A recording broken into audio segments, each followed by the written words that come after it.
Hi, hello, welcome. So I've been wanting to share this with you for a while here.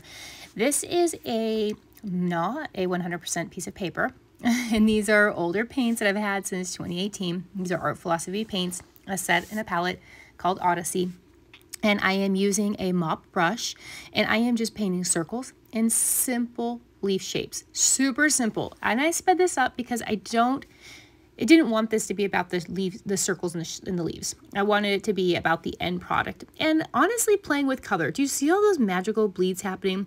If you have paint, you're not sure what to do with it, maybe you're in a rut, maybe you just need to let go. Maybe you want to watch TV while you do this. Maybe you want to listen to an audiobook. Maybe you just want silence. Maybe you want a little bit of therapeutic time to yourself. And so painting these colors and watching them just bleed into each other. I dropped some gold shimmer in there. You could drop any shimmer you wanted to. You could also drop white paint. It does some magical things. You can also just drop plain water and also you can watch the water push the paint away. Some really, really cool things can happen.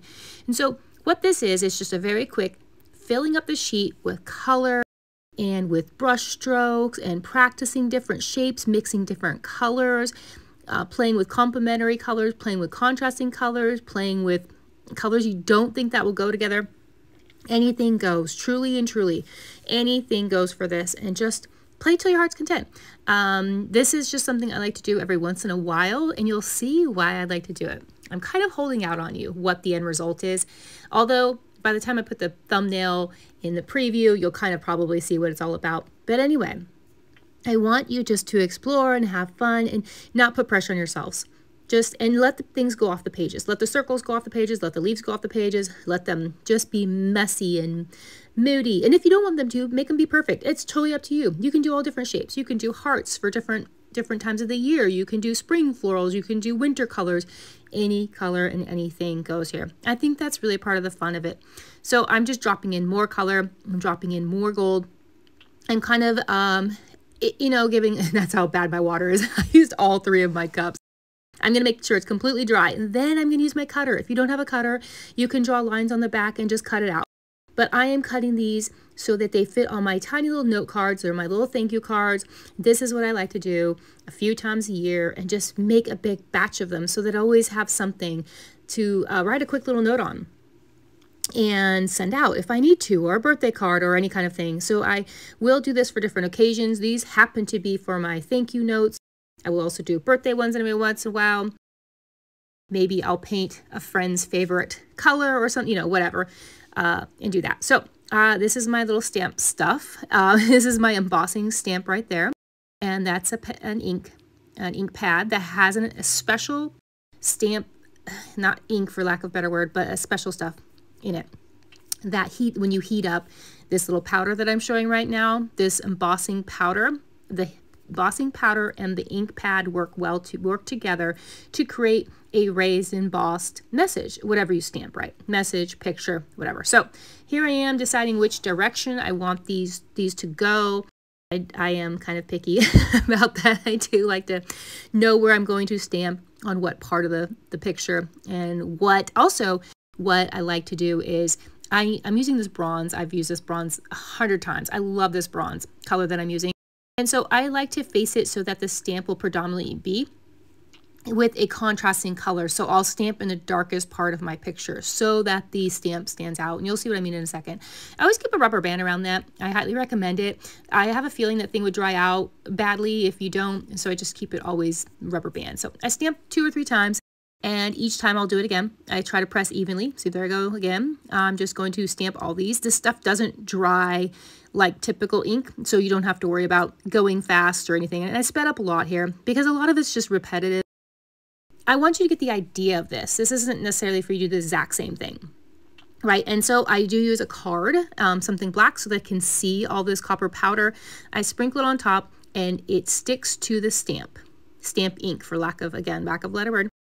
Just want to get the excess off, so I'm going to do it to all of them. I'm going to make sure that it evenly coats every letter in my message or on my stamp picture, whatever it is that I'm stamping. And if it doesn't, you can just re-pour some embossing powder over it, or you can use this little embossing pen. I didn't have to use it this time because my coverage was really good, but they make an embossing pen and you can just do like a little touch-up area, touch it up while it's still wet. Right now, in the same time that I'm doing this right now, you could use the pen and just finish the line. Maybe it missed a part of the A or the T or a letter or something, and you can just use that embossing pen to touch up and then just sprinkle powder on top. So this can all sit and be okay. So I'm going to pour my powder back into my jar. I like to put the lid on that sucker right away. Ask me how I know. Well, let's see. I probably dumped it over probably 3 or 4 times. It sucks.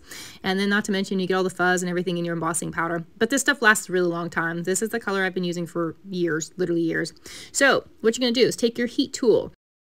I'm using my fingers here. It's really hot, so I don't recommend this small using your fingers. You'll see I switched to my plexiglass, and I do like to use the plexiglass because it's hot, right? You don't want to warp your table. You don't want to warp anything that you're putting that heat directly on. So I feel like the plexiglass never warps, never bends. And I use a really thick one, so it's really sturdy. And again, I've been using this plexiglass for about 5 or 6 years with this process and using this heat tool on it every single day. And I love it. See, it's magical. Look at that. I love every time. This never gets old, watching that gold kind of just magically appear. And so this was a thick stamp. As you can see, the letters are pretty thick, so it wasn't very delicate. So the ink and the embossing, it just flew off. As you can see, the ink and the embossing really had a good chance at staying. And if it doesn't, it's okay. It just has a rustic look, right? These aren't meant to be perfect. You'll see what I mean about the purple. See how much it pops once the embossing powder and the stamp ink get hot, they bond to each other and create this raised bit of texture. And so that's all it is. It's, you know, embossing can be raised or it can be sunk into a paper, right? Like a press, like they have embossing presses. And I forget, is it embossing, exbossing? I don't know. There's another term for it anyway. If I'm using those wrong, my apologies. You know, I did add some gold pen to these leaves and florals that I forgot to mention. And I'm not sure if I just went so fast that, you know, so you can use gold gel pen to add also details, some dots. I also sprinkled the heck out of it with my shimmer.